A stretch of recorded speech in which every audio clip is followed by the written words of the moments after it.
Bonjour à tous. Donc vous avez été nombreux en cette fin de saison de compétition à nous contacter via nos réseaux sociaux ou les réseaux de Sportex France. Donc déjà, on tenait à vous remercier pour vos encouragements, vos félicitations pour notre quatrième place obtenue durant le championnat de France de première division. Notre régularité également. Voilà, on a reçu beaucoup d'encouragements, de remerciements et franchement ça fait chaud au cœur. Donc l'idée c'est qu'on a également beaucoup de questions, que ce soit sur les techniques de pêche qu'on a mis en place, que ce soit sur le choix des postes, des stratégies et du matériel utilisé. Donc on va vous faire une brève vidéo pour vous faire un juste retour de notre saison de D1 et comment elle s'est organisée, déroulée et notre ressenti par rapport à cette saison. Donc ce qu'on va faire, c'est que je vais vous parler dans un premier temps de la première et deuxième manche qui ont lieu au mois de juin sur les plans d'eau de Beaubry et de Laclette. Plan d'eau plutôt connu dans le monde de la compétition, puisqu'il s'organise de nombreux événements enduro organisés par des clubs, par les gérants de l'étang, etc. Et il y a déjà eu d'ailleurs des manches de Détroit sur ces plans d'eau également.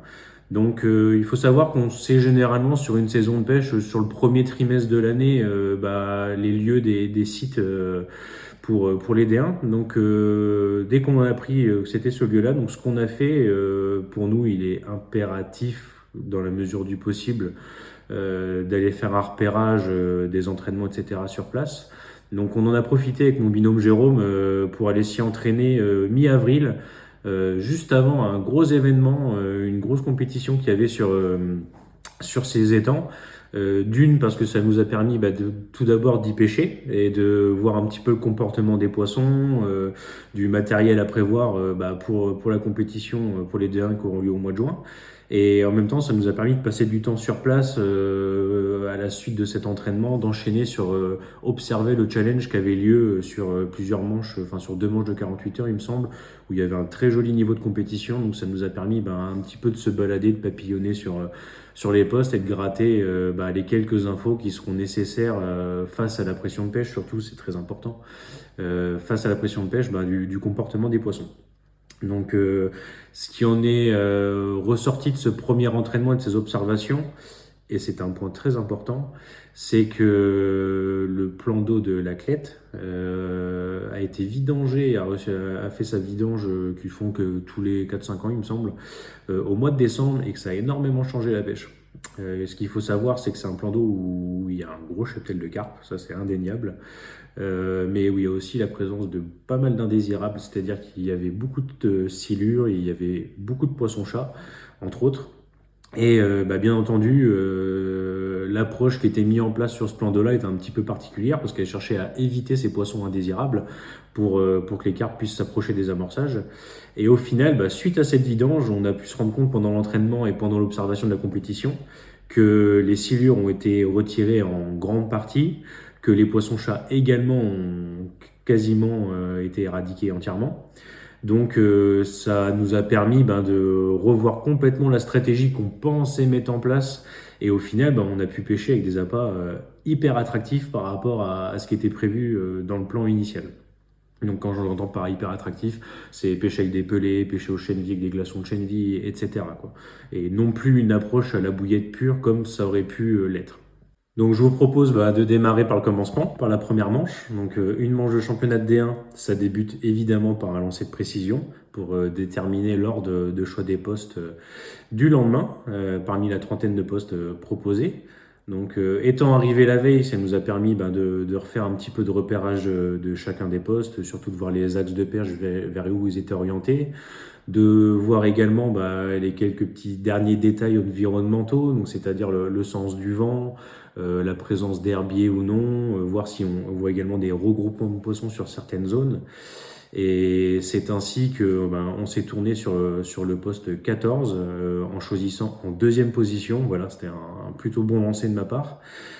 Donc le poste 14, pourquoi? Parce que tout simplement, le plan d'eau de la Cliette, on se sentait un petit peu plus à l'aise dessus puisqu'on est venu s'y entraîner une fois, qu'on avait déjà fait une petite compétition la saison d'avant et qu'on connaît très peu au final le plan d'eau de Beauvry. Donc ce qui est intéressant du poste 14, c'est qu'il est sur le secteur bleu et c'est le seul secteur de ce plan d'eau où on va se bagarrer entre guillemets, se concurrencer avec des postes qui sont autour de nous sur la zone centrale du lac. Et chose très importante, c'est qu'on a repéré vraiment un grand groupe de poissons qui est face au poste 30 et 31. Et donc voilà, on pense que la première journée, on aura des poissons qui viendront et de notre gauche et de notre droite, enfin des poissons qui viennent de la gauche cherchant à rejoindre ce groupe de poissons qui se situe plutôt sur notre droite. Et ensuite, on aura tout le loisir d'intercepter des poissons qui seront justement sur ce groupe de poissons et qui auront tendance à vouloir soit se rapprocher des amorçages, soit se ressortir au plus large du plan d'eau. Enfin voilà, sur le secteur bleu, si tout se passe bien, on sera les premiers servis. Donc la pêche, donc vous l'avez vu sur le plan des postes, nous sommes limités à 100 mètres maximum. Donc, ce qui nous a permis de faire un petit peu différemment d'habitude. Voilà, souvent on associe la compétition à des grandes distances de lancer, à des cannes très puissantes. Là, ça a été tout l'inverse. Voilà, heureusement, on a un panel de cannes chez Sportex qui nous permet de pallier à toutes les situations. Voilà, avec Jérôme, nous, on a un gros coup de cœur pour la gamme de cannes Invictus, que ce soit la canne à spod, les lanceuses et les cannes plus souples. Pourquoi? Parce que c'est une canne qui est très légère et qui est très facile à exploiter. Voilà, quand on fait un championnat sur une semaine, c'est clairement un marathon. Il y a beaucoup de fatigue qui va s'accumuler et il faut pouvoir exploiter ses propres cannes jusqu'à la fin de la compétition.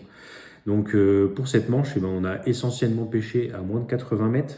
Donc on a pu se tourner sur la gamme de cannes Invictus, comme je vous l'ai dit, mais en 12 pieds, 2 livres 75. Donc voilà, c'est des cannes très légères, très faciles à exploiter et surtout qui permettent de limiter les décroches. Voilà, on est en enduro, les poissons sont plutôt stressés, sont tatillons, ils se nourrissent vraiment sur le bord des lèvres. On fait face aussi à des poissons qui sont plutôt éduqués parce qu'ils connaissent entre 8 et 10 enduro par an si je me trompe pas. Donc elles en ont vu quelques-unes avant de voir nos montages. Donc voilà, l'idée c'est de pouvoir affiner énormément nos montages sans pour autant prendre trop de risques sur des risques de casse ou de décroche. Et donc voilà, les cannes très souples vraiment à nous permettre de limiter le risque d'erreur, de pouvoir affiner et d'absorber les coups de tête des poissons malgré des balines qui sont plutôt fins. Et bien nous en a pris parce qu'on a fait à peu près 70 touches pour sortir 63 poissons. Donc voilà, c'est un super ratio par rapport à ce qui s'est fait sur la compétition et ça nous a permis de gagner notre secteur. Voilà, ça a été franchement la manche parfaite puisqu'on a pêché à courte distance, on ne s'est pas vraiment fatigué. On a pu assurer un maximum de poissons à l'aide de nos cannes très souples. On a fait un point, donc ce qui est génial sur une manche de championnat, et surtout pas mal de kilos. Donc voilà, ce qui est pris n'est plus à prendre, entre guillemets. Donc au niveau de l'approche de pêche, on était vraiment sur un poste de passage. Voilà, on a un gros groupe de poissons qui s'est constitué sur une zone face à nous et voilà, il suffisait simplement de patienter que des rafales de poissons, des bancs de poissons décident de sortir de cette zone, de pêcher de manière stratégique en escalier pour intercepter le plus de poissons possible lorsqu'elles passent. Et voilà, donc la manche s'est très bien passée. Vous pouvez observer le classement, voilà. Et donc j'ai tout de suite enchaîné sur la manche numéro 2 pour vous expliquer un petit peu plus en détail ce qui s'est passé sur une manche déjà bien plus compliquée. Donc enchaînons sur cette deuxième manche. Donc déjà un choix de poste qui était beaucoup moins évident qu'en première puisque au lancer de précision nous sommes passés en 15e position. Donc voilà, la stratégie était tout simple, hein. On s'est noté les 15 postes qui nous convenaient le plus et je pense qu'on s'était pas trompé parce que voilà, quand on n'est pas en 15e position, les 14 premiers postes qu'on avait notés étaient tous partis. Donc voilà, il nous restait un poste où c'est le très joli poste central vraiment de l'étang de la Clayette, donc le poste numéro 17. Qui est bien connu des compétitions, voilà, sauf que c'est un poste qui a certainement fait peur à beaucoup de personnes et nous également, on était sûr de rien en allant dessus, puisque voilà, il y avait vraiment un gros regroupement de poissons dans la queue du lac, que en première manche sur ce poste 17, c'était Sylvain Poipy, un très bon ami qui est également gérant de l'étang de la Clayette. Et donc, qui malheureusement a fait une manche où il a pris 0 poisson. Voilà, il y avait vraiment très peu de poissons à prendre dans cette zone en première manche. Donc voilà, on s'est dit que c'était un petit peu un kit tout double, mais bon, en choisissant en 15e position, malheureusement, on peut s'en prendre qu'à nous-mêmes, on n'a plus le choix du roi. Donc on a attaqué cette manche un peu de la même manière, voilà, en pêchant très court. Voilà, on s'est dit qu'avec la nuit de repos, il y a peut-être des poissons qui s'étaient regroupés, qui s'étaient redispatchés sur l'étang et qui passaient proche du bord comme elles ont l'habitude de le faire, surtout sur ce côté-là de l'étang. Très satisfaisant puisqu'on prend 2 poissons la première heure de pêche, vraiment très proche du bord, voilà, donc toujours avec notre petite Invictus en 2 livres 75. Donc déjà c'est un gros soulagement puisqu'on décapote, voilà. La stratégie a été plus ou moins vraiment la même que sur le poste 14, donc ça a été de déterminer les passages de poissons, les horaires, etc. Donc au niveau des quantités d'appât, on y a été vraiment très léger. Et surtout, on n'y était qu'avec des choses solubles, type pelée ou bouillette soluble, puisque par rapport à nos entraînements, on avait pu constater qu'il y avait très peu d'indésirables, très peu de silures, etc. suite à la vidange. Donc ça nous a permis de vraiment de pêcher attractif. Et dans la mesure où on met des choses solubles, en fin de compte, c'est des choses où si les poissons ne passent pas, ça ne reste pas dans l'eau. Voilà, entre guillemets, on ne pourrissait pas notre poste avec des kilos de bouillettes et si au final il y avait que quelques poissons à prendre sur cette manche-là. Donc voilà, donc en pêchant de manière hyper attractive, ça nécessite de relancer les cannes très régulièrement. Voilà, on a essentiellement pêché avec des pelées entre 8 et 12 mm, donc ce qui nécessite une fréquence de relance des cannes plutôt rapprochée, c'est-à-dire à peu près toutes les heures et demie. Donc voilà, encore une fois, le fait d'avoir une gamme de cannes légère, ça permet de tenir toute la semaine. De pêcher également, alors on n'avait pas l'information que le zig fonctionnait sur l'étang. Voilà, les journées elles étaient vraiment très calmes sur l'ensemble du plan d'eau, donc on a pêché un petit peu au zig, encore une fois en pêchant très fin, voilà, quitte à pousser le vis à l'extrême, et de voir si le zig fonctionnait, on a voulu pêcher fin. On a pris quelques poissons, voilà, on a fait 4 touches au zig, on a sorti nos 4 poissons, c'est sûr et certain que c'est en contrepartie grâce à nos cannes qui sont très souples et grâce à la patience de Jérôme parce qu'il a mis vraiment longtemps à sortir ces poissons-là. Voilà, les combats étaient longs, il fallait faire vraiment attention. Mais au final, ça nous a permis de gratter quelques kilos supplémentaires que les concurrents n'arrivaient pas forcément à faire la journée. En termes de nylon, dans nos moulinets, voilà, encore une fois, on pêchait pas longue distance. L'idée, c'était d'avoir plutôt un nylon qui soit le plus discret possible. Donc c'est pour ça qu'on s'est tourné sur la gamme Culte Carp. La gamme Deep Purple plus exactement en 30 centièmes, voilà, parce que c'est un nylon qui est violet, donc qui se voit très peu dans l'eau et qui a un revêtement en fluorocarbone. Donc plusieurs avantages à ça, c'est qu'il va être un peu plus lourd qu'à la normale et il va bien se plaquer sur le fond. Et voilà, face à des poissons éduqués, on a remarqué que c'était vraiment très important, voilà, de pouvoir détendre ses fils, d'essayer au maximum qu'elle ne tape pas dedans. Et en plus de ça,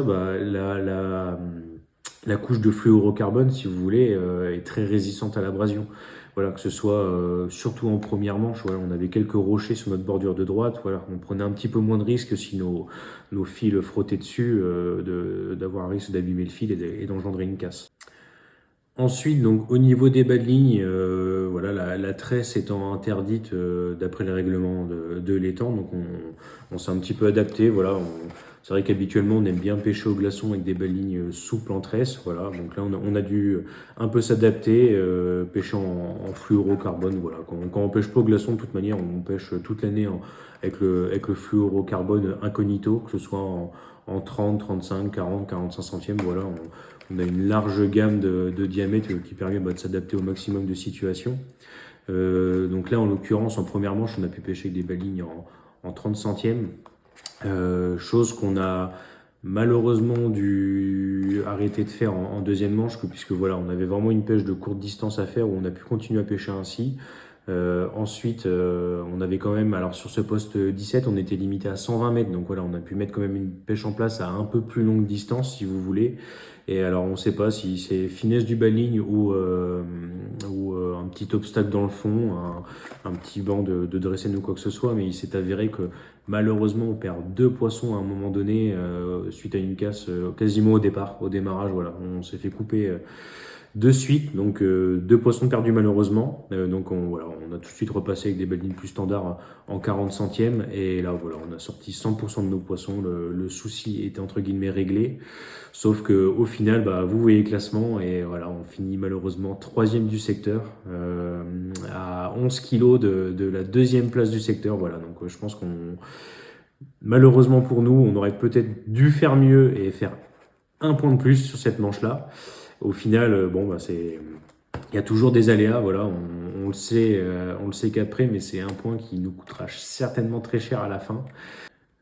Donc le bilan de cette manche 1 et 2 bah, du championnat de France des D1 2025 est globalement satisfaisant puisqu'on s'en sort en étant quatrième au classement intermédiaire à cette mi-temps. Quatrième avec 4 points, avec un peu plus de 600 kilos de poissons. Donc voilà, c'est globalement satisfaisant. Tout reste à jouer quand nous partirons en manche 3 et 4 dans le sud de la France, sur les plans d'eau de Biron et d'Orthez. Jérôme vous en parlera plus en détail dans une vidéo à venir très prochainement. Surtout, ben, n'hésitez pas à réagir. Si vous avez des questions, ben, mettez-les en commentaire. On prendra soin d'y répondre avec Jérôme, que ce soit sur les approches de pêche, que ce soit sur le choix des postes ou que ce soit encore sur l'utilisation bah, des cannes Sportex et des filaments Criston et Climax. Donc voilà, n'hésitez pas à commenter, à nous envoyer des messages privés. On sera ravis de vous aiguiller. Et à très bientôt bah, pour la suite de ces championnats.